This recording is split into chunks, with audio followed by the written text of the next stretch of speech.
xaw ma kuy woote fii de allo salaamaaleykum. waaleykum salaam wa rahmatulah waaw Tounkara. kooku.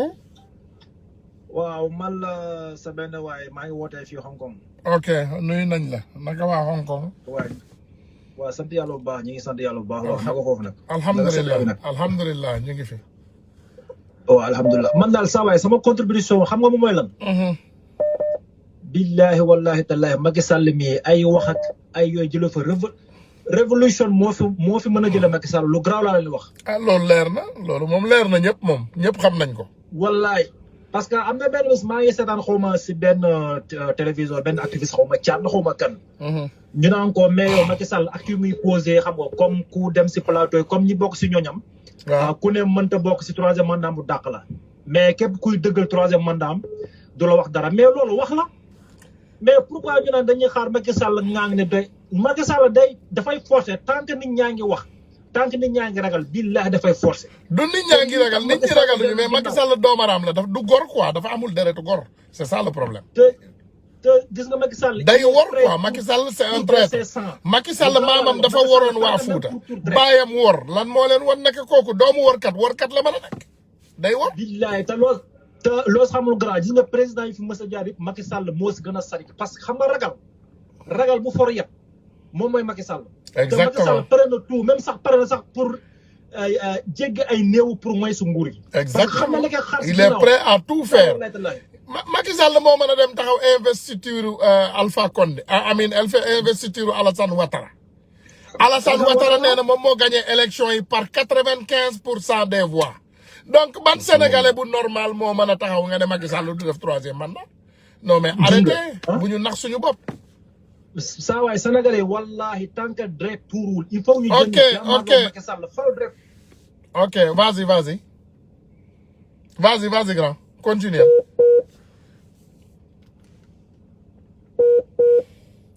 maa ngi jéggalu de moom numéro bi kii na réseau bi ça ne va pas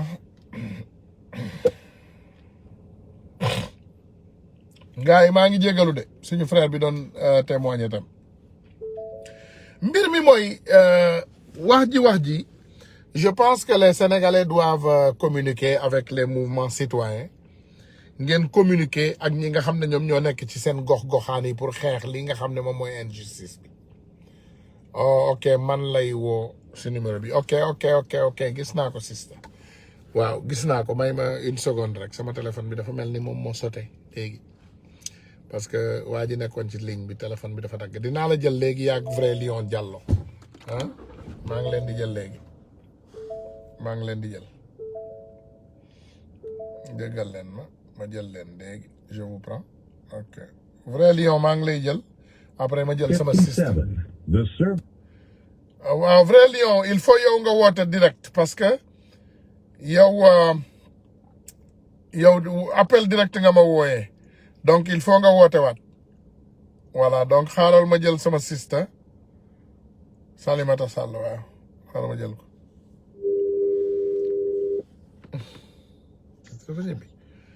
allo. waaw sista xanaa da ngaa ñibbi. waaw ñibbi moom maa ngi fii numéro bi dama la doon expliquer benn téléphone bi laa andi. amaguma benn téléphone pour plus américain bi. oh ok. maa ngi Orlando nu may ñibbee. waaw maa ngi lay xaar New York ñu ngi lay en tout cas bu la ñibbi gisew ñu ne. kañ lay ñëw. waaw non gisuma ko dinaa ko xool après bu ma paree léegi. dinaa la ko envoyé dina am lu ma la envoyé sa WhatsApp. waaw incha allah dinaa ñëw New York seet si la ci kàttanu yàlla. incha allah kon maa ngi lay xaar. incha allah. mais Seydi Ousmane. waaw. mais namoon naa panel bi nag. man la Salimata Sall ba Kaolack waaye maa ngi fii Orlando seet si sama jànq bi. macha allah. maa dégg ndax benn téléphone dama ko faa bàyyi donc déjà li may kii nii sax damay manipuler di la woo di dégluwaat. mais li ma la mën a wax mooy. benn. Wolof da ne. ñun si tukulóor dañuy wax ni xàq yaxataal la jat mooy àq du dox day soox. boo déggee loolu mooy.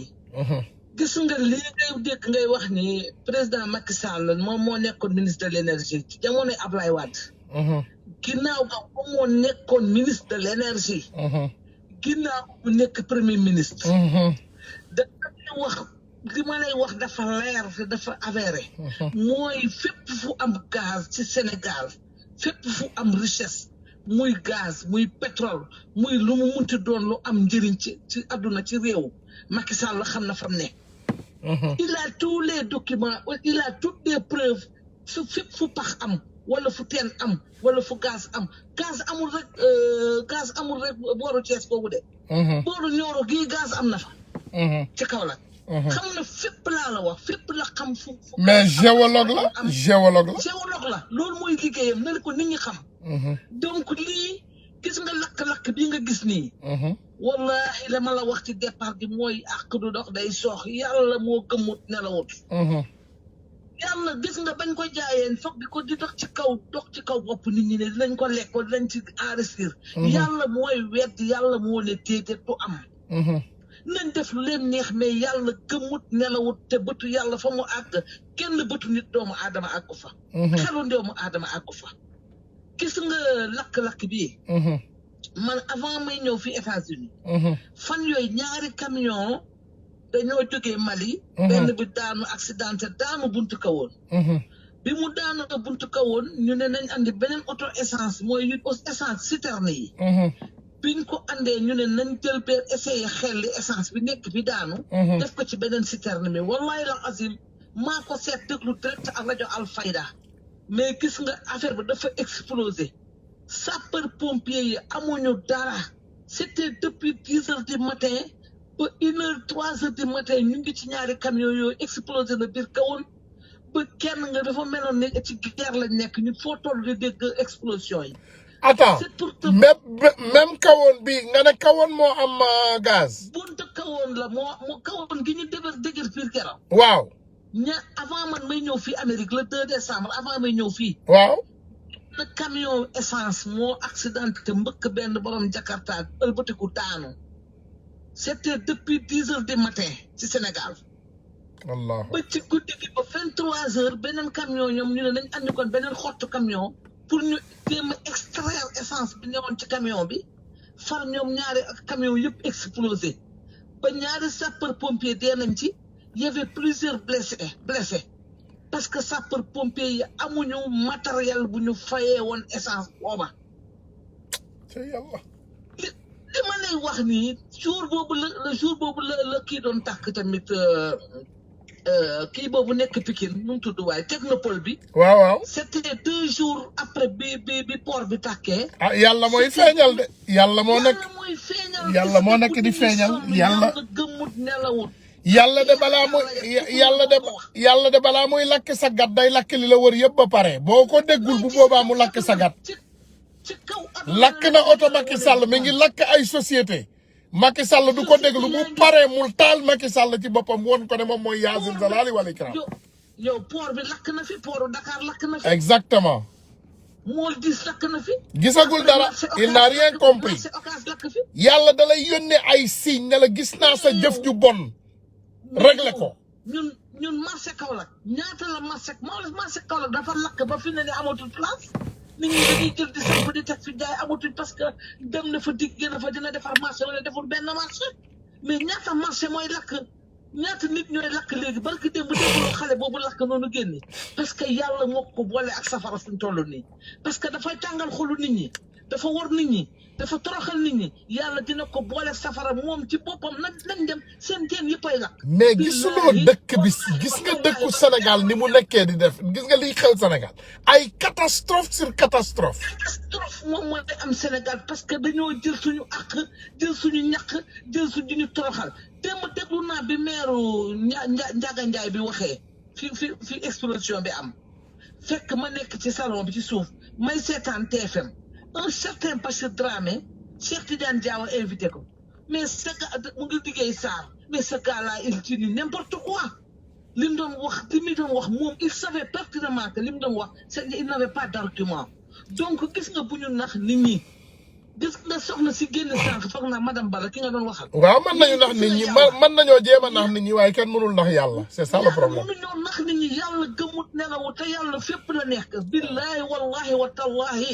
suñu àq dinañ leen dal benn par benn. yàlla de néew ji doole ji la àndal yàlla. gis nga ñu ngi ne ñii dañoo feebar. ñii dañoo dof ñii nangam. gisaguñ tax. mais madame maa ngi jéggalu te lii bëgg naa nga dégloo ko xel. pas xol nga déglu ma 1-2 minutes. une seule allez-y. xam nga démb dama toog ci suba.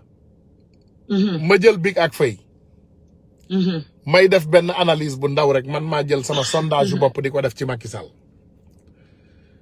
ñii ñu ngi naan Marème Faye Sall dof ñii ñu ngi naan Marème Faye Sall moo nangam ñii ñu ngi naan Marème Faye Sall moo nangam mais man sama xel li ma jox mooy Macky Sall la yàlla jox xel bu matadi. Macky Sall moo matul. man pour man. xam nga lii tuutaluma mongal yàlla na ma yàlla jéggal. mais Macky Sall xel bi yàlla matalu ko. parce que boo xoolee Alioune Sall ni ko yàlla bindee nga déglu ko muy wax rek da ngay xam ne dof la. mais même chose bi dal Alioune Sall même feebar boobu Down syndrome lañ koy tuddee Amérique laaj ko sa doom bi. ne ko luy Down syndrome mooy le syndrome de Bar mooy syndrome la boo xam ne doomu aadama yaa ngi koy xool day toll ni buqat day rëy wala muy tooy wala muy yuut wala muy wax tuñ bi day daanu wala muy yambare. Macky Sall dafa am Down syndrome. Sénégalais yi dañoo juum mais en fait nit bu am Down syndrome la ñu fal. effectivement Macky Sall il est manqué. xam nga Macky Sall yi muy def nit ku wér mënu koo def. soxna si nit ku ànd ak sagoom mënul def yi Macky Sall di def. vas-y continuer. yaa ngi seetaan benn série bu ñu tuddee bu choix te muy daw TFM nga baal ma ci. vas-y. ni kilifa yooyu di kenn ku ne di sacrifier sa doom bu jigéen. ñi di sacrifier seen jabar. pour am alalu aduna. c'est ce qui se passe réellement dans ce pays-là. exactement. si on parle de y a combien de taux de franc-maçonnerie. ñaata ñoo ne ci franc-maçon yi. lobby sexuel yi. ñaata góor jigéen ñoo fi ne. te ñu ngi dugg suñu jàkka yi jël seen alal yi di ko dugg suñu jàkka yi. suñu demee ci nguuru Macky Sall nee na doomu juddit la buy dem ba ñuy toj ay jàkka biir kawoon ak Kaolack di dëgër piir di toj jàkka tey ji ñu toog beneen diine de keneen jóge fële ne moom it moom mooy yonent bi te kenn du ci wax parce que tey yàlla moo ñuy woon boppam. en tout cas. te gis nga explosion bii. c'est la énième explosion dañuy wax rek li exploser port waxuñu ko. li exploser technopole waxuñu ko safara saa ngi commencé bëri te parce que yàlla moom moo ñu commencé woon képp ku laale ci mbir mi nag ak ku mën ci doon képp ku toroxal doomu jàmbur yi doomu Sénégal yi. nga leen di toroxal. jël seen alal sàcc ka. toroxal ñu. amatuñu lekkatuñu naanatuñu. gis nga keroog vidéo bi nga doon teg noonu waajoo ji den wax ak Macky Sall dama doon jooy. parce que dama dëkk Saalum dama dëkk Kaolack. gis nit ñi ni ñuy ñëwee ñenn ñëw di leen ñaan ne la amuñu ñu togg. amuñu lu ñu lekk amuñu lu ñu naan. tey da amul lu ma bàyyi kër ga tey da am ay góor di ko def ay jigéen di ko def ay xale jigéen di ko def. Sénégal jigéen ñëpp jeeg jëpp fi ne Kaolack jeeg jëpp nekk nañ ay fóotkat parce que amuñu liggéey seen jëkkër yi liggéeyuñu. c'est extraordinaire gisuñu xaalis gisuñu dara géej gi jeex na démb Bougane Gueye Dany dafa dem port Mbour ci tefesu Mbour gi policier yi di ko filmer. dégg naa ko filmer. vidéo boobu yor nga ko am nga vidéo bi. man dama waaru. am nga vidéo bi. gis naa ko démb ci YouTube. gisuma ko j'ai pas vu. am na fuñ ko toppee dañ ko poursuivre ñaari auto police topp ko ba mu dem beneen dëkk ñu topp ko mais ça c'est quoi. dañ koy tere nee nañu léegi dañuy tere non dañuy tere kuy wone caaxaan yi xew ci dëkk bi caaxaan masiba yi xew comme masiba yi xew ci dëkk bi ku ko wone léegi dañ lay dóor usines yi kenn warul wone réseaux sociaux yi moo leen tiital. dañoo jommi xamuñu fuñ jëm. Bougane Gueye dafa dem beneen dëkk dafa dem Joal ci pêcheurs yi ne nañ leen seeti nappkat yi jàppale leen jógee fa ñëw tefesu Mbuur policiers yi benn policier moo doon filmer démb. waaw loolu la ñu wax jot na information yi. ça c'est quoi. billahi wallahi wa tallahi barke Seydina Mohamed sallallahu alayhi wa sallam barke Cheikh na Mat Tidiane Chérif radiyallahu taala anhu barke bàyyi sax bàyyi sama sëriñ man. dinaa ne dama la ne Macky Sall bés ni ki tey taal bi yàlla taal explosé nii la explosé nguuram gi te bu soobee yàlla di ngeen wax ne waxoon naa leen mais yàlla gëmul nelawut nit ñi sonn nañ nit ñi dee nañ. nee nañu en ce moment y a une violente incendie à Saint-Louis près de la maison de Mansour Faye Sall déglul de Mansour Faye dégg na non fi mu toll nii fi may wax ak yow nii nee nañu am nañu incendie bu violent bu nekk à Saint-Louis près de la maison de Mansour Faye. maa ni la c'est fini. voilà man taalibe Cheikh bi man bëgg baañas nii. maa leen ne c'est fini. voilà c'est fini c'est fini c'est fini. c'est fini pour Macky yàlla billahi yàlla dinañu atte. yàlla dinañu atte ak Macky Sall amiin yaa rabbi ya Allah amiin yaa rabbi yàlla ñu yàlla atte ak moom. dox ci ay néew pour dem palais troisième mandat troisième candidat. néew bi moom lay doon yàlla du ko fa àggale. néew bi moom lay doon du benn néew sénégalais du tëdd. àggale yàlla dinañu atte ak Macky Sall parce que. amiin yaa rabbi ya Allahu amiin amiin yaa rabbi ya Allahu amiin. billahi la asim dana am te incha allah képp ku am sa course. képp ku yor sa ñaan na nga ñaan na nga ñaan ah man de du ma manqué benn waxtu julli te wallahi azim julliwuma te ñaanalu te voilà saa yu ma jullee insha allahu rabbi sama ñaan ci yàlla atte ak Macky Sall voilà njaboot yi muy toroxal xoolal Ndaka Njaay gi amuñu hôpital amuñu ndox amuñu dara la ñuy jël bëgg jël milliards duñ ko lekk yàlla moo ne du ngeen ko lekk jël leen ko waaye du ngeen ko lekk déedéet jamais def lu leen neex waaye man ndogal gis yaaroon ci sama loxo la nekk yàlla moom ndogalam en tout cas yàlla moom mooy toroxal jaam gis nga ku wor ren ba déwén yàlla dina la ko won ci kaw aduna won la ko ëllëg maa ngi ziare ñëpp di ñaanal ñëpp jàmm merci beaucoup sister tamit maa ngi lay bëri xel benn mbir waaw vaccin yi ñun Kaolack waaw andi nañ fa ay vaccin di ko yóbbu ci école yi ne xale nañ vacciné bu kenn vacciné wu de bu kenn vacciné wu de bu kenn vacciné wu na ñëpp décline parents yi yëpp parents tous les parents doivent refuser de faire vacciner leur enfant jërëjëf sister dañuy wax ne waaw dafa coché oui wala non ma nee naa sama goro bu kenn vacciné wu merci benn sët ku vacciné sama sët dinaa ba ma ñibbi Sénégal dinaa la porter plainte merci beaucoup kenn vacciné sama sët merci beaucoup sister bu kenn vacciné wu merci ñu ñuy bëgg a nax di ñu bëgg a rey kenn duñu rey yàlla moo ñu sax moo jël suñu bës moo ñuy sàmm moo ñu moom te moo ñu téye boppam président bu am down syndrome ngeen am de dina vacciné ñëpp dina rey ñëpp parce que xel bi newu fa duñu vacciné wu comprimé yi sax jox nañ ko xale yi kenn naanu ko en tout cas ñun travaillé nañ loolu ci suñu psychose xale yi ba pare na ko forcé def nag billahi la asti mongolam yooyu mu yor ci këram gi jamono jooju muy sacrifié pour ut lu am alal wala am nguur dina torox moom ci boppam mooy torox jërëjëf du dégg nga démb Mimi Touré ba mu waxee ne troisième mandat c'est derrière nous fi ne commencé waa UG commencé nañ ko enquête Mimi Touré ba war a dëggal boppam ne candidat la ñu xool na ko wax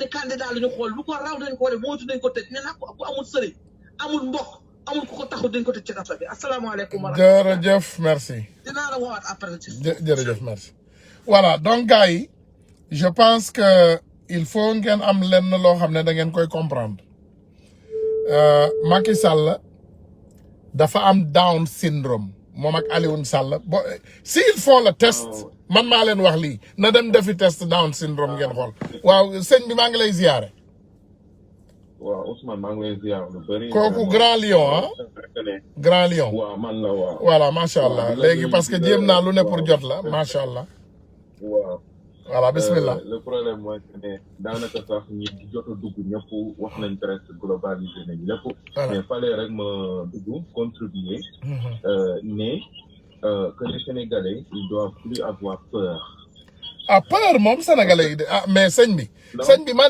laaj la dara aussi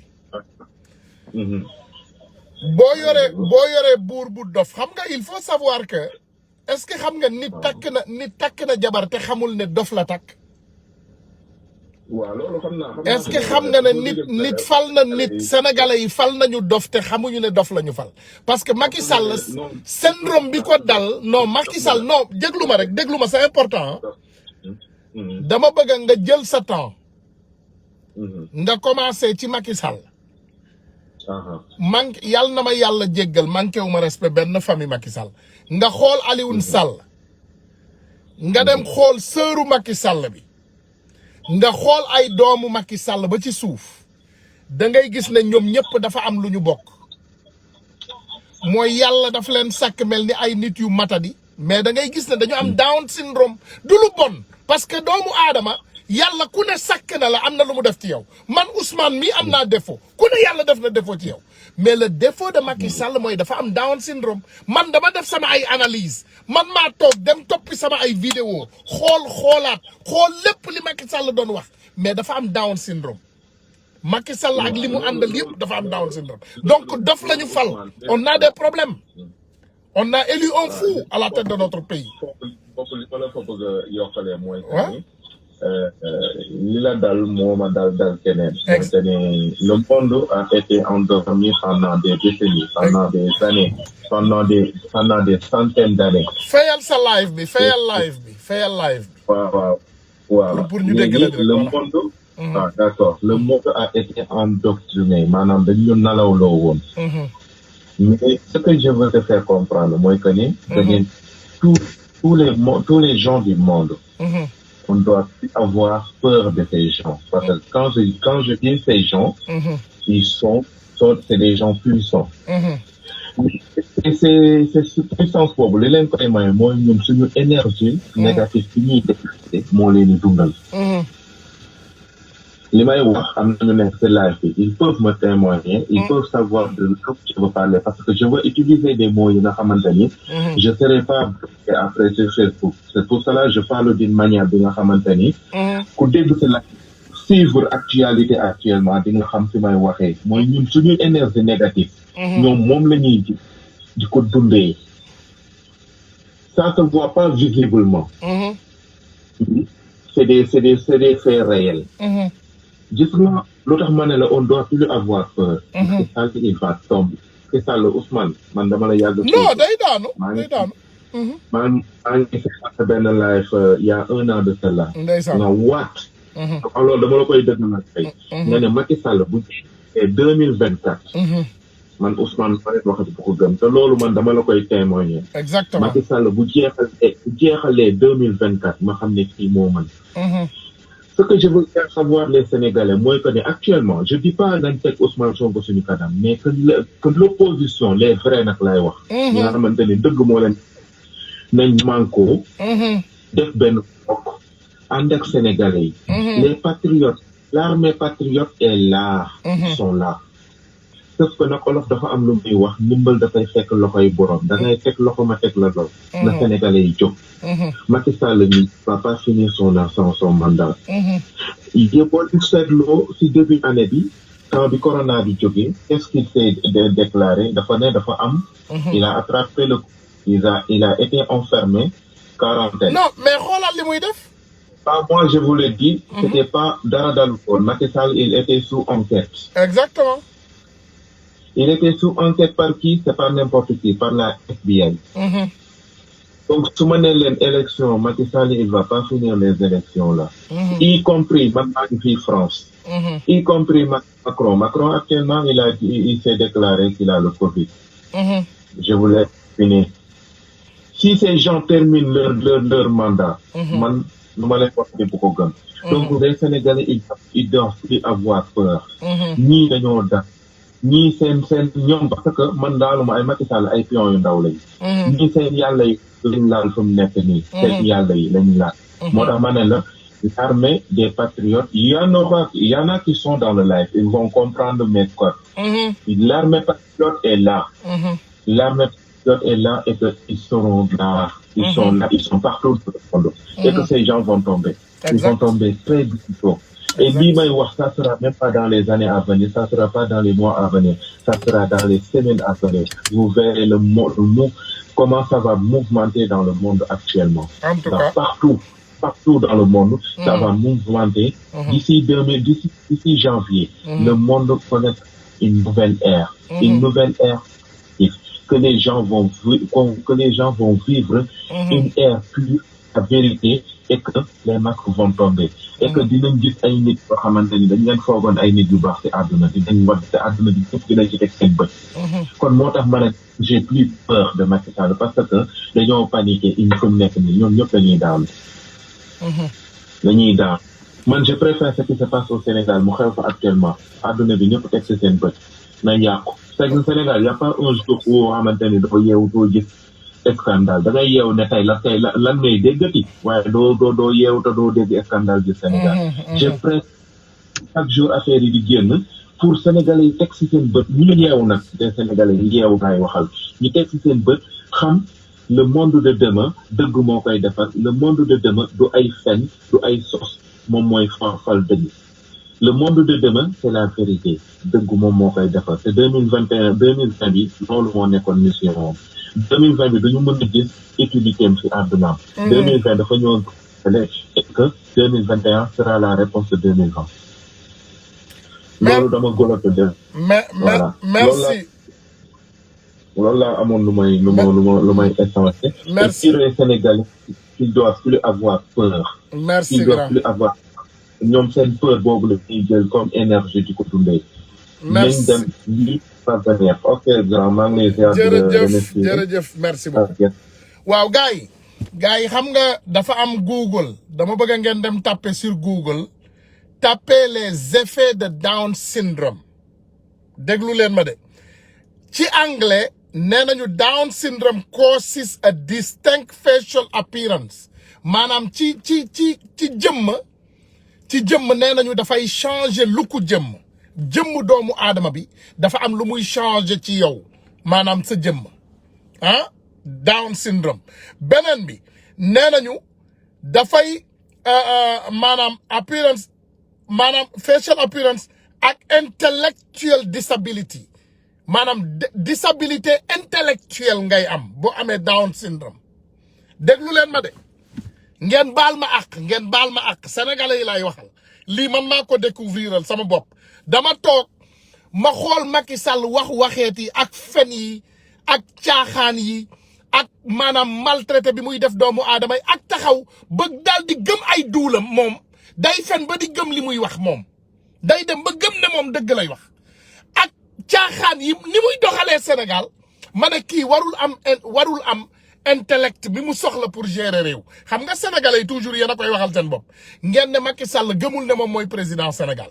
mais da ngeen deful aussi seen diagnostic man baal leen ma ci loolu yàlla am na lu ma may ci kàttan yooyu mooy maanaam yàlla may na ma xam-xamu doomu aadama mooy ma ràññee doomu aadama non c'est pas des rigoles gars yi Zina Alec dama bëgg ngeen dem taper ay effet Down syndrome di ngeen comprendre li ñu dal on a élu un président qui est intellectuellement incapable dañu élire président boobu mais xoolal Macky Sall nga xool Alioune Sall presque mongol la boo ko xoolee presque mongol la rek boo xoolee Alioune Sall mais c'est pas je ne rigole pas nekkuma di leen tuutal wala nekkuma di leen xas mais damay wax li nga xam ne mooy réalité xoolal Macky Sall son développement le développement du corps nga xool aussi xam nga rek li ko yàlla baaxee nga xool famille bi vous pensez que c'est pour rien du tout que Marème Faye Sall a perdu la tête parce que xam na ne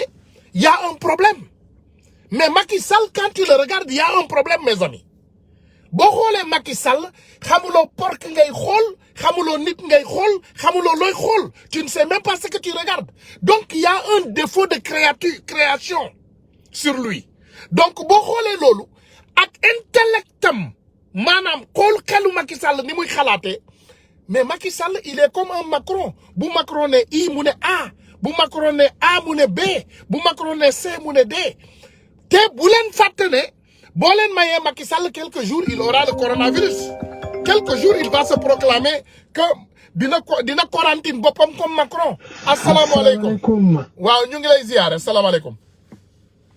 aleykum salaam. waaw ñu ngi lay nuyu.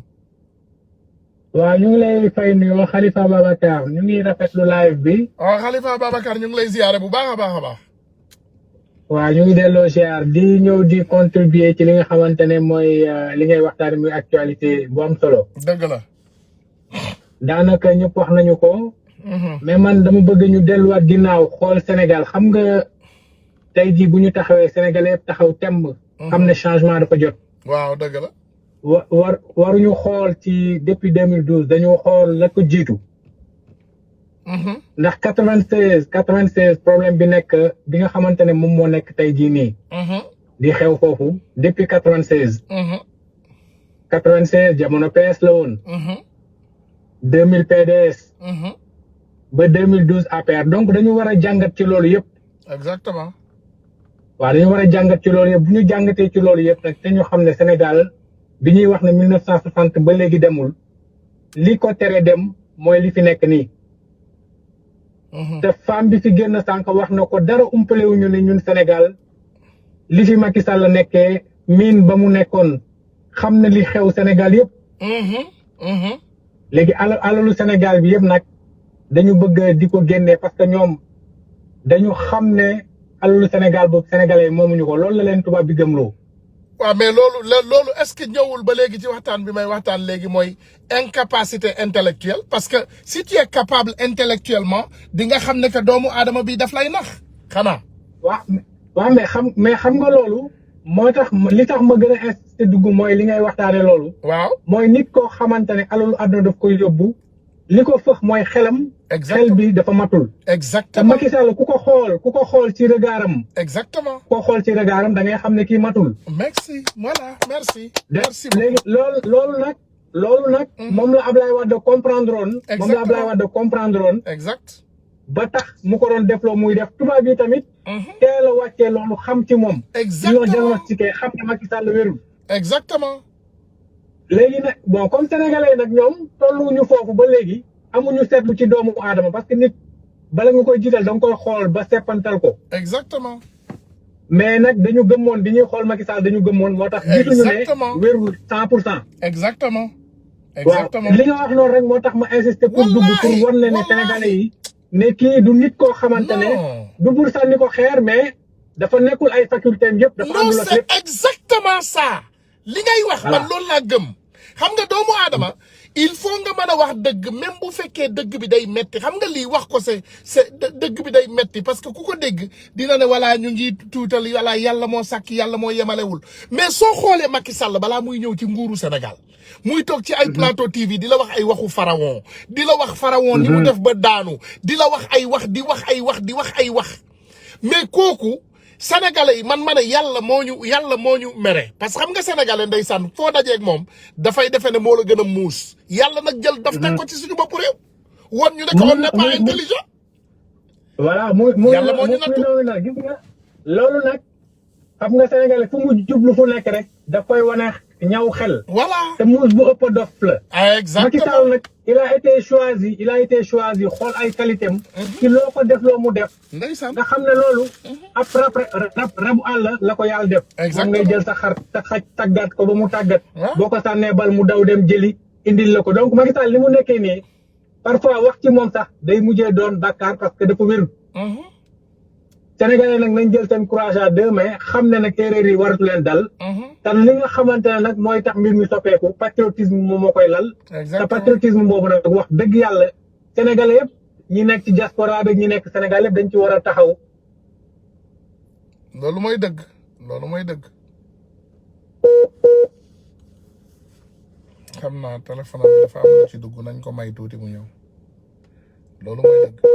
gars yi maa ngi jéggalu nag maa ngi jéggalu bu baax a baax parce que dama laal benn sujet bu sensible te dama am ay doom dama am ay waajur te aussi doomu aadama la te xam naa ne du ñàkk ci àdduna bi am na ay nit ci comme ñun yoo xam ne dañu am ay doom yoo xam ne dañu am syndrome bi mais ça ne veut pas dire que ñun ñoo leen gën mais dama bëgg rek pour ñuy xam toujours ils sont capables à tout faire dans la vie mais seulement waruñu leen jox réew c'est tout du que mënuñoo dund war nañoo mën a dund war nañoo mën a am jabar war nañoo mën a toog mais xam nga ku nekk yàlla daf ko sàkk war koo mën a def ci benn situation donc waxuma lii pour képp ku am doom mu nekk ci situation boobu nga baal ma te yàlla rek tax du lu drôle c'est pas une situation qui est drôle mais yàlla dafa def ñun tey sénégalais yàlla daf ñu nattoo Macky Sall on a un président qui a vraiment le syndrome du down voilà donc yàlla daf ñu nattoo président boo xam ne dafa am down syndrome te boo ko xoolee nga xool Macky Sall nga xool li ko wër nga xool Alioune Sall nga xool da ngay xam ne que c'est là quoi mais c'est incroyable xam nga je vais vous dire une chose Ousmane Sonko am na kàddu bu mu mës a wax bi Mansour Faye moo doon yo mu ne peccum Toyeman xam nga ñun Toyeman en fait li ngeen xamul Toyeman la plupart des temps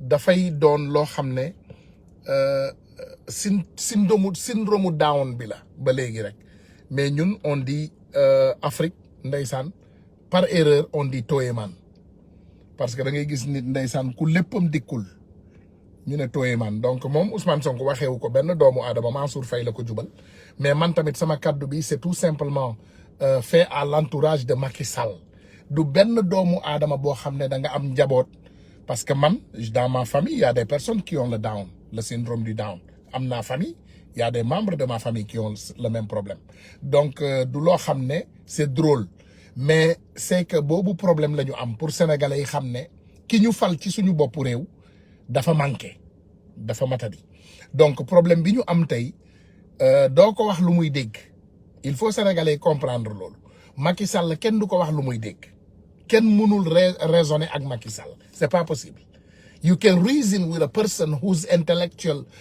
common sense is not all there mënuloo raisonner ak Macky Sall ba mu def li nga xam ne yow loolu nga bëgg parce que pour moom tey ndeysaan de ça ak xelam bu gàtt Macky Sall tey boo ko laajoon ci biir xalaatam dalay ne présidence su Sénégal daf ko yellool moom dem na ba xalaat ne Sénégal moo ko moom xamatul sax ne démocratie Macky Sall xamul sax ne gàcce la pour ngay jalgati xamatu ko il ne comprend plus cela donc sujet la boo xam ne dafa sensible daf may it's disturbing me to speak about but it's the reality of our life today in Sénégal loolu mooy suñu réalité vie moo dal Amérique aussi Amérique aussi le pays de Oncle Sam ils ont élu un président fou boo leen xoolee Donald Trump tey c'est le même problème qu'ils ont parce que yàlla mooy def loolu yàlla mooy wane boppam mais Amérique par contre institution yi ñoo dëgër tu as vu Donald Trump ba léegi yéen ñi xam di suivre di ngeen gis ne ay waxu dof rek lay wax buggul sax génn palais bi ay décision dof rek lay jël buggul sax génn palais bi mu nekk nee na du génn palais bi sax nee na du génn mais malgré tout ça institution Amérique dafa dëgër mais ñun ni ñu ñàkkee chance mooy institution Sénégal dëgërul Sénégal suñu institution yi ñoo faible donc Donald Trump moom dina dem par force mais Macky Sall buñ ko fa jëlewul ak doole du dem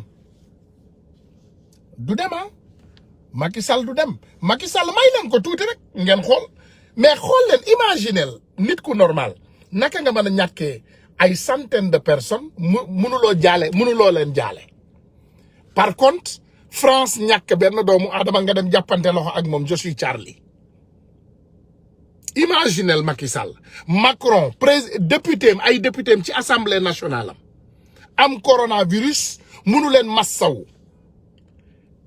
président France beneen réew am coronavirus mu dem tweet mais il est manqué la personne a des problèmes dans son cerveau il faut sénégalais yi xam ko mais boo du ma wax sax Macky Sall mais jëlal situation Alioune Sall tu as volé 10 000 milliards mu jaxaso affaire bi mu jaxaso mu génne alxuraan di ci waat kañ la membre de kañ la nit di waatee alxuraan ci gouvernement wu Sénégal foo leen ko mësee dégg ci àddina mais ils sont manqués dafa am lu leen manqué dem leen ngeen toog ngeen xalaat ngeen dajale seeni ay xalaat ngeen xool vous allez trouver que vraiment c'est un problème on a un problème donc ñun yàlla moo ñu teg nattu donc nattu boobu nag li koy dindi mooy ñun ñëpp ñu def ci suñu kéemtulaay kattan parce que boo leen xoolee tey c'est triste hein c'est vraiment triste boo xoolee lii xew Sénégal da ngay trouver que c'est vraiment dommage nee na temps yi terre bi lay protéger train express am bi mu fa def dafa indi ay nervis la xaw ma yan façon nit nee na pour ñooñu terre bi la ñuy protéger il faut savoir que même bu doon teeru Sénégal bi sax donte dawul même bu doon dafa daw on a été manipulé maanaam sàcc nañ ñu presque 750 milliards parce que terre bi liñ ñu chargé matul loolu du mi ngi wax ci affaire mbéy mi fan yi dégg ngeen ñu ne jënd nañu outil mbéy est-ce que xam ngeen ne que c'est les mêmes photos de tracteurs qu'ils avaient pris en Inde te benn doomu béykat bu sincère bu réel gisuma mu jot ci ndax man sama dëkku béy la bu mag a mag en Afrique ndax Ablaye Wade xaw ma indi woon na fi ay tracteurs jot nañ ci ak yeneen jot nañ ci mais moi je suis d'un village man ci village laa dëkk amul benn doomu aadama bu la mën a teg loxo teg baaraam suñu président communautaire rural c'est un corrompu Malick Diawo c'est un tukuleur Macky Sall li mu def nee naa la ay tukuleur kese la jël fal parce que loolu yëpp encore ci feebaram bi moo ko yóbbee ñun ñu ngi yuuxu Marème Faye Sall est fou Marème Faye Sall est folle déedéet Macky Sall moo dof Macky Sall dafa am problème dafa manqué y a un problème voilà y a un problème dem leen ngeen toog ngeen xoolaat seen bopp on a un problème léegi nag pour jële fa nit ku mel ni Macky Sall ñaari affaire la soit ñi ko wër naxanteeg moom jële ko fa ci jàmm ak salaam yóbbu ko ci hôpital buñ koy fajee wala sénégalais yi violemment ndeysaan ñu dal ci kaw doomu aadama bi nga xam ne xamul ci lu muy dox xamul ci lu muy dox loolu la mi ngi mel ni nga dóor nit koo xam ne xel bi matul c'est ça le problème avec Macky Sall bu ñu gaañoon Macky Sall dañu gaañ nit boo xam ne xel bi dafa matadi Macky Sall matul il n'est pas complet dans la tête Macky Sall lépp lu muy def teyu ko xamul sax li muy def lan la il faut sénégalais xam loolu y a un manquement quelque part parce que c'est pas possible manul nekk nit ku mat I want people to pay attention to that the man has to parce que Macky Sall bu fekkee mat na ak li muy def nii sénégalais yëpp y a un grand problème parce que cette lâcheté n'est jamais instaurée dans un Sénégalais dans cette vie musuñu gis Sénégalais ci suñu bag dund bu gàtt bi musuñu xam Sénégalais ci coxorte gi Macky Sall soxor parce que loolu du attitude du Sénégalais that's not a Senegalese attitude na ma yàlla jéggal nag may ñaan gars yi vraiment képp koo xam ne am na situation boo xam ne à la maison gis nga sa bopp ci lii nga jéggal ñu ko rek c'est pas du mais mon grand faut pas dire Macky ay tukuleur rek la fal mais dëgg la Amadou Sall I love you brother I love you very much but that's the truth new ma ne que tukuleur yu baax new ma ne tukuleur yi baaxuñu je n'ai pas dit ça xam nga il faut tamit nit booy wax nga wax mbir mi ni mu tëddee boo xoolee man New York laa dëkk sëñ bi man New York laa dëkk j'habite à New York boo demee ci suñu consulat bi wallahi al azim tu Fuuta la c'est du Fuuta jël na xaritu tukuleur mi yëpp indi leen teg leen ci consulat bi balaa loolu tey boo demee Queens responsable APR Queens tukuleur responsable APR Brooklyn tukuleur responsable APR Harlem tukuleur responsable APR fii tukuleur mais mon ami soyons sérieux loolu du wàññi tukuleur yi mais c'est la vérité it's the truth Macky Sall ci affaire ethnie rek lay dox Macky Sall ci affaire ethnie kese lay dox mais il a un problème le gars a un problème loolu matadi la xam nga nit ku mat am na loo xam ne du ko def parce que it's obvious xam nga loo xam ne dafa obvious some things are just obvious xam nga tey man peut-être mën naa def lu anormal mais je vais essayer de le cacher duma ko def obviously Macky Sall li muy def yëpp c'est comme ni ngeen koy waxee je ne sais pas le mot français mais le mot anglais is obvious maanaam c'est flagrant xanaa ku ubbiwul bëtam ku ubbiwul bët doo ko gis allo. salaamaaleykum. Grand Tunkara. waaw maa ngi lay ziare kooku.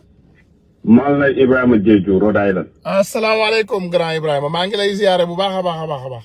delloo naa la ziara maa ngi tëdd di déglu sa live bi mais vraiment c'est vraiment intéressant. Ah voilà, merci. te liggéey bu baax bu nga nekk di def.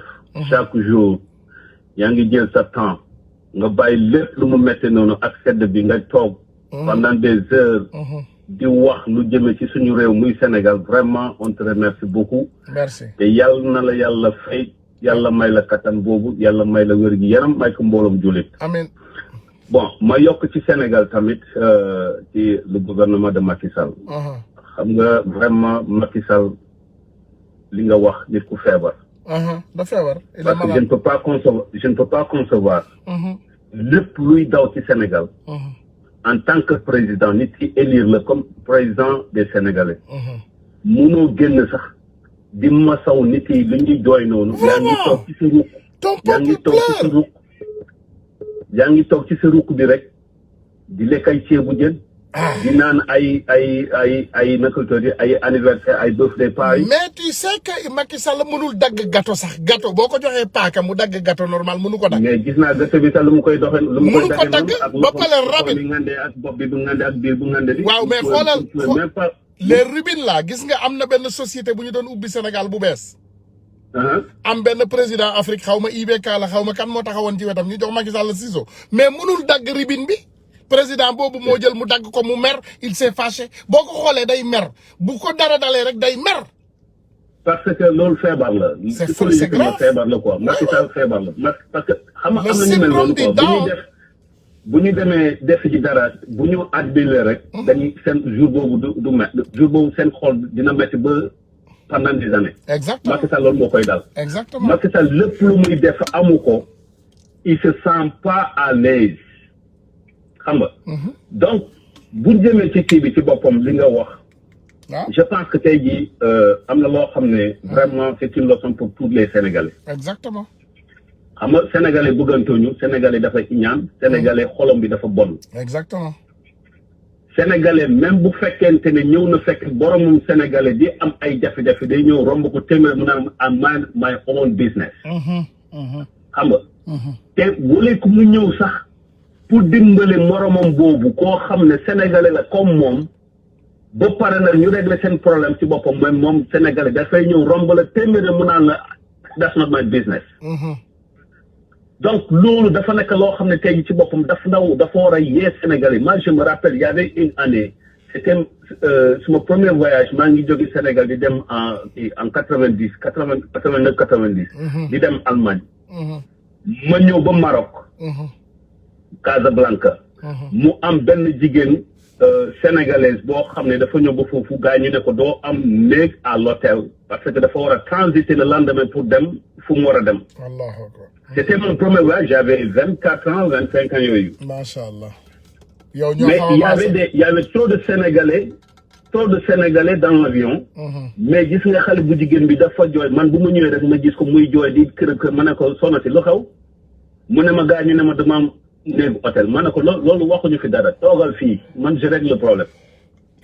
ma dem ci responsable yi ma ne leen yey woo leen seen directeur Royal Air Maroc moi je parle avec lui parce que yéen xam ne li ngeen di wax kii fu mu fay biyoom dañ ko ne dafa war a am néegu hôtel ngeen ñëw bëgg a juuj laaj pour jël xaalis boobu pour ngeen def ci beneen néeg ci kenn ma ne ko du am ma ne ko soxna si di nga am néeg bu ma leen waxee noonu automatiquement ñu ñëw ne ma amul problème on va régler le problème dina am néegu hôtel ma ne ko soxna si dégg nga lu mu la wax léegi di nga am néeg sa hôtel mais on est arrivé à l'hôtel femme bi dafa ñu mu laaj ma mu ne ma yow fan nga dëkk ma ne ko man Sénégal laa dëkk mais Casamance mu ne ma loolu rek moo mun a am mu ne ma gis nga avion bi lépp lu mu fecc ci sénégalais maa ngi jooy fii man ñi nga xam ne man jigéen laa waaw ñu bàyyi ma fii ñu may romb téeméer yoon mel ni sax xamuñu ma ndeysaan les valeurs moo tax Sénégal lii baax na trop Macky Sall mu nekk di yee ci sénégalais yi. baax na c'est bon Macky Sall dafa baax pour. moi je suis très content Macky Sall na yee sénégalais yi. non je suis content qu'il est devenu président parce que daf ñuy yee parce que bu ñu yàlla dimbalee bu ñu génnee ci Macky Sall on va régler continuer. exactement. tey ji Macky Sall bu demee ci yoonam ba mu dem. waaw Sénégal foofu lay takke ba abadan. dëgg la ci la ñu gën a bëggante suñu biir. ci la ñu gën a ci la ñu gën a arrangé suñu biir. vérité mais tant que lii amuloon Sénégal depuis Senghor ñu toog fi di wax ay mots ay gros mots ci français ba mu dee ñëw ci Abdou Diouf ak boppam bu sew bi bu njool ba bëgg a dee di wax fii ay affaires yoo xam ne ñàkk a fayda te il n'a rien fait pour le Sénégal mu dem yoonam. Abdoulaye Wade ñëw jéem a maslaa Sénégalais yi rien Macky Sall ñëw mu gën a wóos ci Sénégalais yi. mon ami au lieu de rassembler les Sénégalais ñu nekk benn. Macky Sall da ngay dégg ñu naan dañuy rey benn Sénégalais ci benn état un aventurier mais ku ñuy wax ay xaw ma naka des ministres de xaw ma naka lañ koy wax ministre des Sénégalais de l'extérieur I don't know how to call it mais ñoom ñëpp c'est des nominations pourquoi képp koo xam ne nga dem kii y a combien de Sénégalais ñoo xam ne ñu ngi nekk ci prison yi ñu ngi ni di dee ñu ngi ni ñu leen di rey fu ne mais jamais au plus grand jamais ñoom ci seen bopp ñu jóg pour ñu naan xaaral ñu dem xool naka la mun a demee ci Sénégalais yi nekk bitim réew parce que ñoom pour te dire que ñoom par exemple le Sénégalais tout le gouvernement de Macky Sall képp ku dee la ko c'est comme xar c'est comme xar parce que ça leur gêne pas du leen gêner donc moo tax fu mu ne nii tey jii moi je remercie Macky Sall lu mu nekk di toroxal Sénégalais. non mais c'est très bien non c'est très bien xam nga mon frère il faut voir tous les pays qui se sont développés dans le monde ont été dirigés par des imbéciles. À la fin de la reine des imbéciles ci le vrai président ñëw pour jël réew mi jubbanti ko gis nga Macky Sall boo xoolee Sénégal on a eu 4 présidents yàlla ñeenti président la ñu baaxee n'est-ce pas Senghor Abdou Diouf Macky Sall Ablaye Wade Ablaye Wade lu ko sénégalais yi mën a waxal ci àddina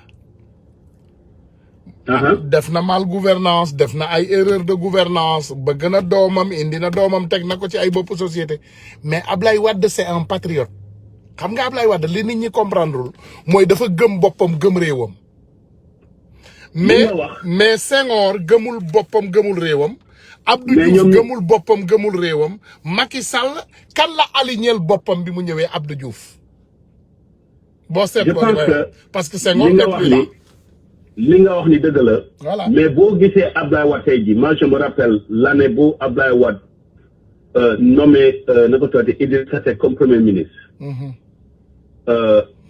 ci la gën a foncé doomam xam nga Idrissa Seck c'était son directeur de cabinet. exactement. Idrissa Seck njuuj njaaj bu mu daan def ci Abdoulaye Wade. daf ko bëggoon rey Idrissa Seck voulait le tuer. mu ngoog Idrissa Seck dëmm bu bon la. dafa bëggoon rey Abdoulaye Wade. moi je le dis et je le répète képp koo xam ne neexuloon ci boppam I don't care for nobody. non bu ma la Idrissa Seck dëmm bu bon la. parce que Idrissa Seck man l'année là j'étais au Sénégal. gis nga Petit Palais fu ñu kii noonu ci boppam j'avais mon grand frère qui était là-bas moom moo nekk yoroon sécurité. c'était lui le colonel Sidia c'était mon cousin. macha allah. ma dem foofu di jël otoom pour régler mes activités. bu ma ñëwee ñu waxtaan mu ne ma Idrissa Seck on l'a nommé comme premier ministre mais dafa bëgg ñoom ñëpp bëggul rejoindre Petit Palais fële mu naan gars yi yëpp moom dafay jël foofu fu nga xam ne sécurité président foofu lay nekk. pour gars yi déloger dem fële. so bu ma ñëwee ma ne ko mais le gars là il n'est pas intelligent ñoom ñëpp a mer tous les gendarmes neexuñu leen mais ils n'ont pas de choix. bon bu ñuy déménager après nag ci laa xam ne ci laa commencé nag di jàng kan mooy Idrissa Seck. bu ma réfléchir ba pare ma xam Idrissa Seck ce qu'il a fait nju jaaji bu mu def tànk bu mu nekkee directeur de cabinet moo tax Abdoulaye Wade pamte ko mu yóbbu ko fële comme premier ministre parce que xam na c'était la porte de sortie pour moom mu dem yoonam.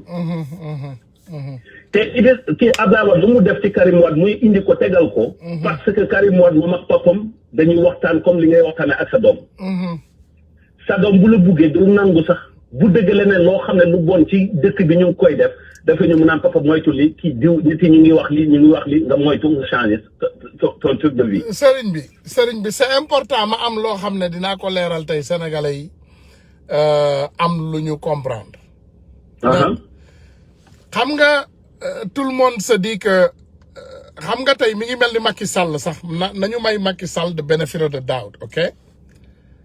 C'est pas illégal dans un gouvernement d'élire ton petit frère ou ton fils ou ton ami loolu na borom am compétence bi bu borom amee compétence bi c'est normal à faire donc dans le cas de Karim Wade am na peut-être ay dérives yu bari yoo xam ne Ablaye Wade def na ko mais élire doomam ci benn poste ça c'est pas un crime parce que kaay ma wax la lu gën a grave ban réew mooy exemple adduna bi Amérique. est-ce que xam nga kan moo doon attorney général xam nga attorney général mooy le procureur général de l'Amérique xam nga kan moo doon procureur général u Amérique John F. Kennedy kan la na ko tuddati son petit frère Robert Kennedy ku mu bokkal ndey ak baay moom moo doon procureur am général Robert Kennedy mais Robert Kennedy xam nga lan moo tax John F. Kennedy def ko procureur général parce que moom moo nekkoon US attorney moom moo nekkoon procureur généralu Chicago US attorney Chicago bi nga xam ne moom moo daaneel mafia bi nekkoon Chicago parce que il a fait un travail extraordinaire te ñoom seen temps dafa tombé ak temps wu mafia c'est ça mais même mafia boobu ñoo leen rey ils sont tous morts les deux frères effectivement mais donc man ci kaw Ablaye Wade illégalul li mu jëlee doomam pour indi ko ak compétence pour mu gérer réew et il a fait beaucoup de dérives il l'a fait am na def na yenn yoo xam ne vraiment c'était pas normal non parce que mais dans le cas Idrissa Seck est une personne qui est dangereuse pour notre société non Idrissa Seck moi je le dis Idrissa Seck et je le est répète dangereux pour la société sénégalaise je le dis et je le répète sénégalais yëpp nañ mu déglu bu baax bu fekkente ne sénégalais bëgg nañu seen réew muy Sénégal ñu sànni Idrissa Seck ci xaj. non Idrissa Seck moom sànni nañ ko moom sànni na boppam. mais le jour que Sénégal. non ñëw nañu ba ñu d'accord ba Idrissa Seck nekk président sénégalais yi tey ci boppam. Idrissa Seck sénégalais di ngeen puub ba dajale. te kenn du leen dimbali ci àdduna bi. non Idrissa Seck il sera le worst président. du nekk dara moo den Macky Sall. du nekk dara Sénégal. dans le monde entier parce que kii Idrissa Seck gëmul dara moom c'est un gars boo xam ne. il est dangereux. très dangereux dans tout ce que je dis dans la vie. Parce que moo ko gisee ci boppam sax moi je le dis tout le temps. je le dis ñi nga xam ne ñu ngi nekk ci ginnaaw Idrissa Seck di barara di wax. non mais c'est ce qui s'est passé mais loolu nag il faut ñu bàyyee leen ko. xam nga yaa mon ami Ibou Ngom comme ay Ibou Ngom ay Abdou Cissé ak ñeneen ça c'est normal dans le Sénégal parce que Sénégal réewu parparloo la. mooy maanaam ku nekk ki nga gëm ak ci lu mu mën a nekk da ngay xëccoo di ko jàppale di ko défendre à tout prix man mënuma loolu moi je ne peux pas mun nañ ko défendre parce que tey ji mun nga gis sa doom même bu fekkee sa doom dafa bon sax dafa rey nit sax da ngay ñëw di ko défendre kooku c'est normal ñoom seen bopp mun nañ ko défendre mais je parle uniquement aux Sénégalais intelligents ñi nga xam ne ñu ngi yeewu di xalaat di am xol boo xam ne bëgg seen réew. Ce sont ces gens-là que je parle.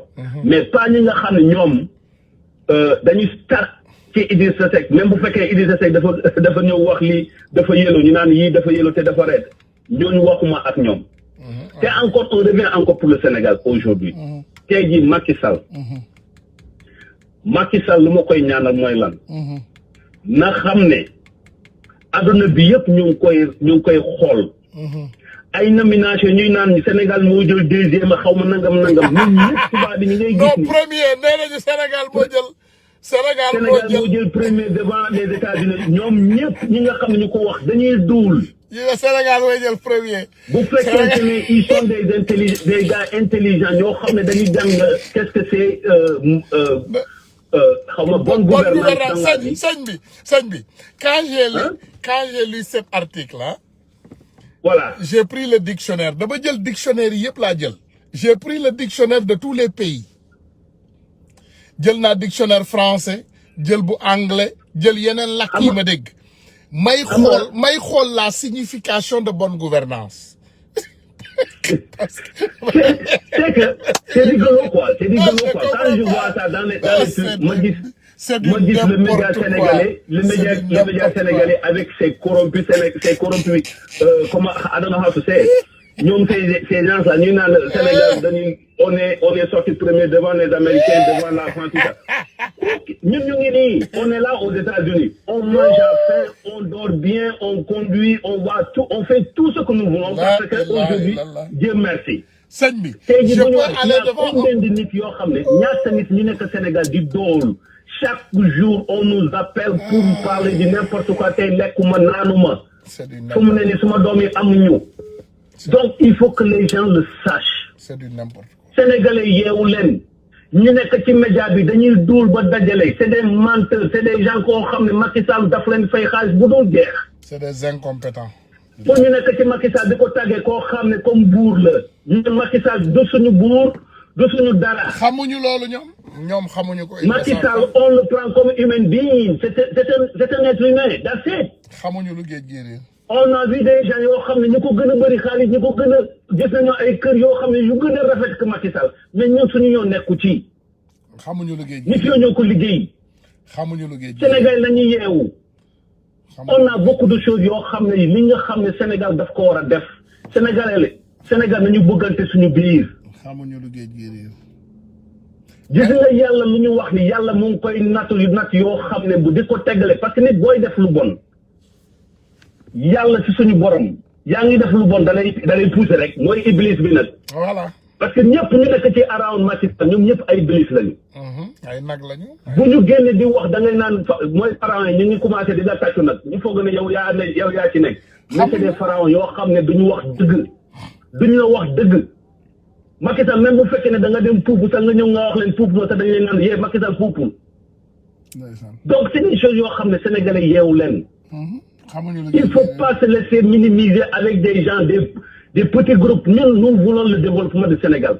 C'est pas la France aujourd'hui bu jëlee tous nos ressources jox ko tous ses amis jox ko français jox ko américain we don't care for that. mais Macky Sall il est le meilleur gouverneur de la France. dagguma la de moi j'ai fait l'Arabie Saoudite. li ñu wax nii. Arabie Saoudite def naa fa pendant des années durant le Gulf War. After Gulf War man j'étais là-bas. képp koo xam ne koo xam kan la ñuy wax Ibrahima Diédhiou j'étais là-bas j'étais à l'ambassade jamono boobu Papa Abdou Cissé moo fa nekkoon. comme ambassadeur. Suma oncle c'était lui l'attaché militaire j'étais avec lui.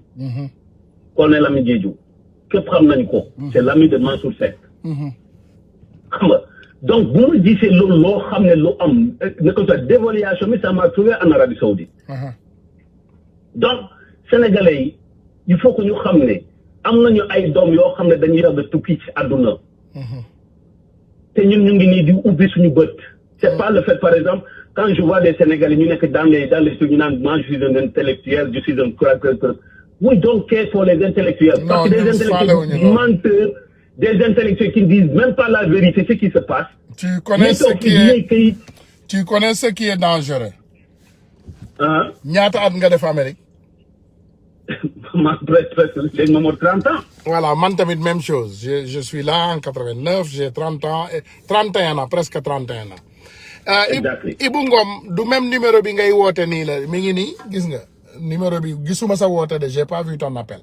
voilà léegi beneen numéro laa yor léegi tey mon frère. 31 ans laa def Amérique. man sama adduna yëpp la majorité de ma vie fii laa ko dund. parce que j'ai 47 ans donc bi ma fii ñëw dis-toi que j'avais 17 ans. c'est ça. gis nga Sénégal tant que c'est dirigé par ces délinquants dëkk bi du dem xam nga lu tax ma lay wax loolu. barki Dembo Ndiaye y avait les élections présidentielles. on avait un de nous notre frère Baba Aïdara qui habite ici aux États-Unis koo xam ne lii gën a yàqal Ousmane Sonko ci élection présidentielle yi ça fait partie de lui.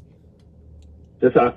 te pourtant kooku bi ñuy xeex combat Sénégal yi ñoom bi ñuy commencé xeex ñun commencé guñu sax xeex. ñoom ñoo feeñal affaire Petro-Tim affaire nangam lépp ñoom ñoo ko indi. léegi lan ngeen yaakaar ne moom moo ñu gën a rey. mais ñun la suñu biir. Exactement. parce que Baba Aïdara li nga wax ni dogguma la sax. Mais est-ce que tu sais que les Sénégalais ne savent pas jusqu'à présent incompétence au Sénégal mooy ñàkk xam-xam est-ce que xamuñu ne Baba Aïdara c'est pas un journaliste on l'appelle un journaliste Baba Aïdara yow tey yow mii may waxal sax xamuloo ne du journaliste. Non, je le connais pas parce que tu sais. Non, tu sais qu'il n'est pas journaliste. Baba Aïdara c'est pas un journaliste. xam nga Sénégal dafa bari communicateur li ñuy wax communicateur. maanaam dafa bari tey ay nit yoo xam ne tey comme ay animateurs même suñu rajo bi tey boo ñëwee rajo New York il y a beaucoup de personnes qui animent la radio c'est pas des journalistes. I know. The man is not a journalist. amul diplôme journalisme. na ko wone bu ko wonee adduna bi yëpp gis ko ñu prouver ko amul diplôme journalisme Baba Aïdara day dawal taxi dans la journée. dans la nuit mu def ay recherche am comme ni Tunkara di def mu ñëw exposé ko mais man gore naa pour ne Sénégalais yi je ne suis pas un journaliste. ça c'est vrai. parce que mënu ma nax Sénégalais yi. li nga wax ni dogguma la de grand man fu mu ne nii vraiment man je te remercie beaucoup li nga wax ni Baba Aïdara man c'est un gars boo xam ne que je ne connais pas je le connais comme ça en train de parler comme tout le monde et je l'ai pris comme un Sénégalais. un Sénégalais aventurier comme tout le monde. comme man bu ma ñëwee aventure xam nga. il nous a utilisé dafa utiliser Sénégalais ñu jox ko xaalis mu bàyyi ñu il nous a jeté. voilà parce que bu mu waxee ci affaire Petro-Tim. moi je l'estimais beaucoup. dama xam ne kii mu ngi Amérique mu ngi daaneel dooleem. he doesn't care for money came from Sénégal. non he kenn ku mun a corrompre. man pour man je pense kenn ku mun a corrompre. corrompre laa ko gisee. benn jour ma toog Ousmane Ba du Canada. mu bind benn article ci Baba Aïdara ma ne ko mais tiens mais qu'est-ce qui ne va pas au Sénégal. Voilà. On dirait que maintenant Macky Sall il veut corrompre tout le monde tout Sénégalais koo xam ne yaa ngi nii di bëri di wax nangam mu ñëw jox la coppaat mu ne tekk noppi nga ñëw na di xeex li nga xam ne loolu nit yi loolu la ñu yaakaar pour un changement du Sénégal.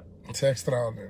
pour tes propres intérêts Baba Aïdara bu fekkente mu ngi déglu. Baba Aïdara ñun on est là aux États-Unis comme toi. mais gëm nañu we don't care for the government of Sénégal. mais gëm nañu suñu bopp. ñun dañuy ñefeel suñu bopp. dërëm bu ñu am daf ñu doy mais pas quand même nga buggi sa bopp di lor doomu aadama. là je te dis que vraiment Baba Aïdara bu fekkente ne la def. tu as fait des erreurs yoo xam ne dama la déglu fu ne ak sa xarit yi di la défendre. xam na da nga leen moi je le défendais. ma ne la xaritoom yi ñu mu jox xaalis ba xaw ma nga daf leen coppatal tuuti muy jox leen ñun on n'est pas des enfants de rien du tout ñi nga xam ne da ngeen di jël di manipuler. mais ses amis même les amis de Baba Aïdara ne parlent plus est-ce que tu vois le danger. tu as vu le danger des réseaux. même xaritu Baba Aïdara yi doon wax ci réseau yi waxatuñu. même ses amis ne parlent plus. c'est les mêmes imbéciles. c'est le même groupe de délinquants. nous sommes de la Casamance. tu sais tey jii un vrai Joola un vrai Casamance doo ko gis koo xam ne il est fier doo ko gis tax ci boppam sax ci ay junjaaj yu demee noonu. jamais. ay junjaaj yu demee noonu nga xam ne kooku boo ko xoolee ci boppam nga xoolaat ko encore. ci papam ak yaayam fu mu jógee di nga xam ne ñoom ci seen maam yi ci boppam c'est des truands. dañu gëm seen bopp.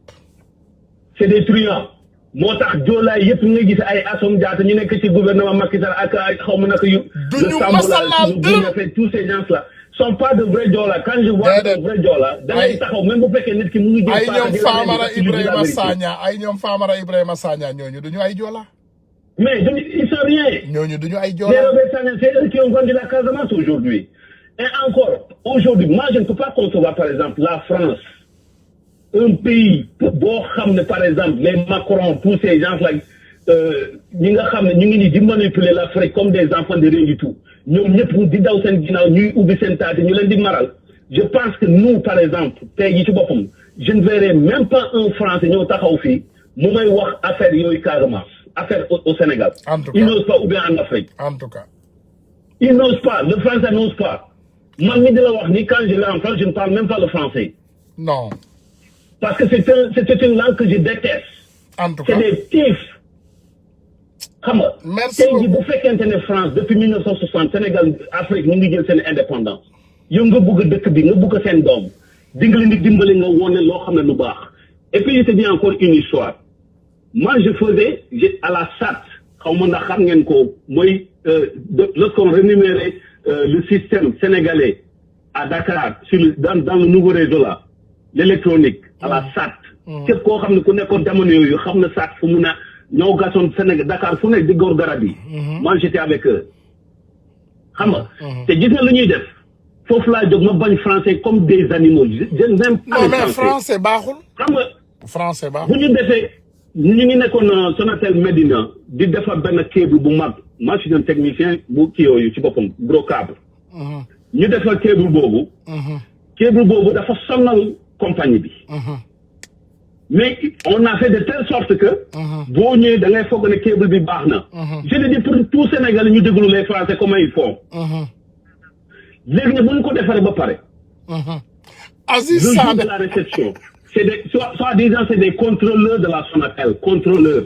Ils ont déjà des essayé. gens intellectuels des gens intellectuels léegi bu ñu ñëwee pour réception bi bu ñu ñëwee ba xam amorce yooyu dafa nekk amorce yoo xam ne yu dangereux yu baaxul dañuy ñëw jël gars yi ñooñu ko tubaab bi ñooñu koy wax parce que je travaille pour la SAT donc on est obligé de suivre ce qu'ils nous disent ñu jël gars yi dugal leen ci restaurant yi yu baax yi gars yi di lekk ba suur ñu ne gaaw leen pour ngeen pare ci kii bi pare ci test yi tu vois donc ñun bu ñu gars yi ba pare test yi rek gars yi bu ñu ñëwee rek tout est bien fait automatiquement sans hésiter ñu jël kayit yi signé on a réceptionné cette câble même pas 2 mois câble bi jël flotte mais bu fekkente ne sénégalais yi ñi nga xam ne ñu nekk ci gouvernement yi dañuy muus automatiquement ñoom war nañu is red flag right there red flag loo américain di wax red flag war nañu xalaat nga xam ne fu mu ne nii lii c'est pour éternellement avec l'argent que vous avez dépensé beaucoup de milliards donc doomaram français pour ñu mun a defar seen réseau ils ont fait du n'importe quoi ba pare ñu jël seen alal dugal ko seen dëkk ñu dem seen yoon tubaab bi ñëw mu ngi tudd Vinci Guerra mu ñëw benn jour ñuy lekk ci restaurant mu ne ma tu sais nous chez nous en France dafa am benn câble boo xam ne câble boobu depuis 1900 xaw ma ñaata 1940 et quelque câble ba léegi musuñu ko ubbi ci laa soog ma calculer ma ne ko xool ma doomaraam yi donc vous avez gagné beaucoup d'argent ngeen ñëw defar loo xam ne lu ñàkk fayda ba pare ngeen jël xaalis bi dem donc vous allez nous laisser dans des souffrances et jusqu'à présent gis nga wax boobu bu ma ko xalaatee si boppam su ma xool day metti xam nga bu fekkee da nga bëgg nit nga bëgg a defar dimbali nit ki mu mun a développer mais yenn itam ci boppam yi nga koy teg dafa nekk loo xam ne lu metti la ils veulent que tous les Sénégalais ñu def di jëli xaalis tous les jours si ñoom donc Sénégal nañu ñëw lépp li nga xam ne Macky Sall mu ngi koy jox français yi c'est pour uniquement saboter ñu gën a dool mais man jàppeewuma ko sabotage déjà rek il faut doomu aadama yi ngeen am loo leen comprendre xam nga nee naa la boo amee temps grand il faut taper les effets du Down syndrome okay one of the effects of Down syndrome nee na is facial appearance maanaam apparence su Macky Sall boo ko xoolee di nga xam ne y'a problème beneen bi ñu ne la apparence ba pare ñu ne la disability intellectual disability maanaam incompétence intellectuelle disability intellectuelle donc Macky Sall ñu ne people may experience delayed development learning disability short statures or speech in delay in child maanaam lazy eyes déglul lazy bët yu tayal xam nga Macky Sall nit ñu bari buñ ko xoolee lu ñuy wax dañuy ne dafa yaru xale bu yaru la mais dafa tooy yaruwul dafa tooy dafa manqué loolu mooy différence Macky Sall yaruwul dafa manqué il est mentalement retard en retard Macky Sall dëmm boo xam ne day difficult thinking maanaam da ngay am difficulté xalaat ok et ñu ne da ngay am aussi difficult understanding da ngay am difficulté comprendre ok donc loolu il faut ça c'est vrai parce que boo ko gisee sax même doomu mi ci boppam parce que hérité ils auraient hérité nga dem ci doomu bu mag bi Aliou Sall excess skin ñu ne da ngay am beaucoup de chair derrière ta gorge excess skin behind Macky Sall doomam yi nu ñu toll ak moom nu mu toll ak Alioune Sall nu mu toll boo xoolee der ñu ne der bu bari ngay am sa ginnaaw baat neel Macky Sall mu woon Sénégalais ginnaaw baatam il est costaud il est trop gros il est obèse Macky Sall il est obèse il faut que mu dem seeti exactement docteur boo xam ne doomu Macky Sall avec tous les milliards qu'il a il peut pas perdre 10 kilos mënu ko perdre mais parce que feebar la c'est une maladie feebar li ñu wax ni dëgg la donc il faut que Sénégalais yi xam ne on a élu un gars qui est mentalement manqué à la tête de notre état non là tu as parfaitement raison il faut que ñu dem seet benn docteur bu mag boo xam ne bu leen mën a faj ñu jox leen ay médication moo tax ma ne la tey ji Sénégal yi yëpp nañu yeewu ñun ñëpp nañu nekk benn bu fekkente ne dañu mi ngi nii xoolal ñu ne mouth breathing maanaam borom ci gémmiñ gi lay noyyee ñu ne ba pare day am problème mu obesity day am obstruction sleep apnea maanaam day am problème mu nelaw comprendre nga day am polycymatique comprendre nga mais quand même non mais li nga wax dëgg la quoi mais il faut que Sénégalais yëpp nañu yeewu quoi single line on palms Sénégalais maa ngi leen di ñaan nañu nekk benn ñu génne Macky Sall mën a développer suñu réew tout le monde koo xam ne mu ngi nekk bitim réew ku nekk koo xam ne intelligent nga xam li nga bëgg yaa ngi yore sa projet mais c'est à cause de Macky Sall moo tax nit yi dem ñëw tey ji Macky Sall bu nekkoon foofu ci pouvoir bi di ngeen gis y aura des gens yoo xam ne ñu am xol Macky Sall képp koo xam ne ku def ñuñ jaaj nga daw ci Macky Sall yow t'es sauvé donc loolu moo tax les gens ont beaucoup réfléchi ñaan lan moo ko ci jar pour nga dem jël alal bu metti nga dem Sénégal di ko investir pour uniquement des vautours ñu ñëw jël sa alal ba pare dem seen yoon on préfère vous regarder comme ça muy metti mais pour ñu mën a jël suñu alal ñëw di ko foofu di ko investir ça va être un grand problème pour tout Sénégalais moo tax Macky Sall dafa bëgg ñi nga xam ne c'est des truands des voleurs ba pare da ngay am problème mu attention disorder xam nga beneen problème bi ngay am da ngay am problème mu attention Macky Sall li ngay gis muy puukare nii di dox ci biir dëkk bi moom mooy buur di bummi di jënd ay oto 1,5 milliard di def ay affaire yaataa yombe di def affaire maa tey maay buur ñu koy tàcc Macky muy fecc dans le public daf lay won ne il a un problème mental. The man is disturbed. C'est encore problème mooy Macky Sall il n'a pas fait sa jeunesse. non nga xam ne mosoo def jeunesse. non mosoo am girlfriend. bët bu nga dem ba nga am alal tuuti rek. parce que c'est tout quoi. il est devenu fou. te boo ko seetloo ni nga xam ne par exemple nga gis un aventurier sénégalais tout ça koo xam ne ku musul am chèque Sénégal yàlla dimbale ko mu ñëw ba fii bés même bu fekkente ne yow yaa ko yore sa kër bés bu muy am pay chèque yow tu seras son ennemi parce que da lay woon que léegi fu mu ne li nga mën moom mun na ko def. te xamuñu par exemple l'ancienneté ça compte beaucoup. moo tax ñun nga xam ne ñun yàgg nañu fi on a vécu tous ces problèmes là on connaît exactement mentalité sénégalais ak mentalité ñoom ñi nga xam ne ñu ngi jóge Sénégal di ñëw fii nga ñëw kii leen luñ lay teeru après. luñ lay teeru après mooy tu seras son ennemi number one après. parce que tey jii ci boppam même bu fekkente ne yaa ngi dee ci boppam sax le gars que tu as aidé du ñëw sax du xalaata mën naa na lii ak lii parce que moi je l'ai vécu man mi di la ñu wax ni man je suis là je l'ai vécu. donc bu ma ko dundee tam ci boppam moo tax je dis tout le temps les Sénégalais nañu nekk benn nañu buggante suñu biir ñu bàyyi i ñaanlante suñu biir du caaxee ne da ngay togg naa suma sëriñ di yàqal ma diw defal ma lii loolu yëpp ñun dund nañu ci sëriñ donc mooy nag nañu dimbalante suñu biir lu ñu dund ñun suñu biir ñun man mii bu ma wax lu ma dund ci àdduna bu ma leen ko waxee ci boppam da ngay naan déedéet te loolu bés bu jotee je le dirai pour Sénégal yi yëpp képp koo xam ne ku nekk à l'aventure ku nekk bitim réew nga xalaat ci bu baax comment tu pourras gérer tes activités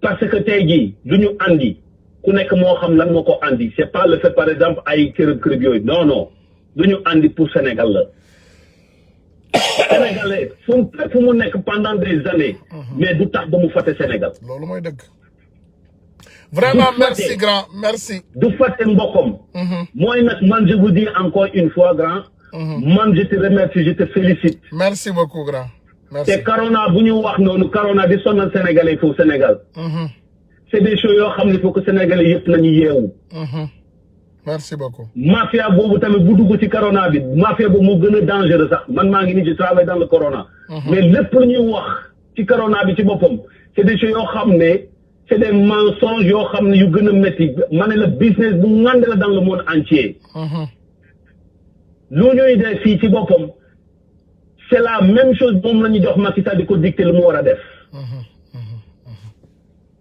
Macky Sall lu mu def nii ci boppam tey ko de déedéet y a problème parce que c'est des instructions yu muy jëlee ci kaw moom lay topp nii mais dafa ëppal nag avec la police avec la gendarmerie quand je vois des policiers ñu ngi jeex bu bugg a dee comme ay bant bale mais ñu ngi ni mel ni loo xam ne par exemple lépp lu ñu leen di wax ñu bugg a rey seen bopp ñi ngeen di dóor nii di leen rendi seen mbokk lañu seen ay frère lañu bu suba yéen ay toog di ruus parce que tey ji ñun lu ñuy xeex ni pour yéen la vous n'avez même pas de matériel ku nekk koo xam ne ku nekk fi da ngay xalaat bés bu nga demee yàlla may la dara tuuti nga jënd mën a développer la police mën a développer la gendarmerie mën a développer ñi nga xam ne ñu ngi nekk foofu pour ñu mën a sécuriser la population mais bu fekkente ni ñoom ñu ngi déglu tous ces généraux là nommés par Macky Sall c'est des croulants c'est des corrompus ñu leen di dicté ñu leen di dicté def leen lii rendi leen fii def leen lii je pense que yéen ci boppam ngeen di xalaat bu baax la police avec la gendarmerie merci beaucoup grand vraiment ñun suñu papa yi dañu nekkoon ay gendarme dañu nekkoon ay policiers dañu nekkoon ay militaires merci bien gradés dans l'armée sénégalaise merci bi yàgg ba loolu yëpp amuloon mais léegi c'est devenu plus dangereux avec la police ñi nga xam ne ñu ngi toog foofu comme ay kii merci grand moo tax vraiment moi je te remercie man maa ngi dem ni liggéey sax merci mais je te remercie beaucoup merci beaucoup ok thank voilà gars yi je pense que on a fait assez de temps presque def nañu benn 3 heures de temps defe naa war naa mën a doy 2 heures on a fait 2 heures et 33 minutes je pense que les informations sont bien passées et bien reçues donc incha allahu rabbi bu ci yàlla àndee rek bu dul suba muy ginnaaw suba waaye aussi bu fekkee am na lu ñu fàtte du ñu hésiter dugg même tey pour indiwaat information yeeg leeral yi donc asalaamaaleykum wa rahmatullahi wa barakatu merci beaucoup merci voilà Ibou maa ngi jéggalu de numéro bii nga woote te man awma sa numéro bi ci téléphone ba de merci beaucoup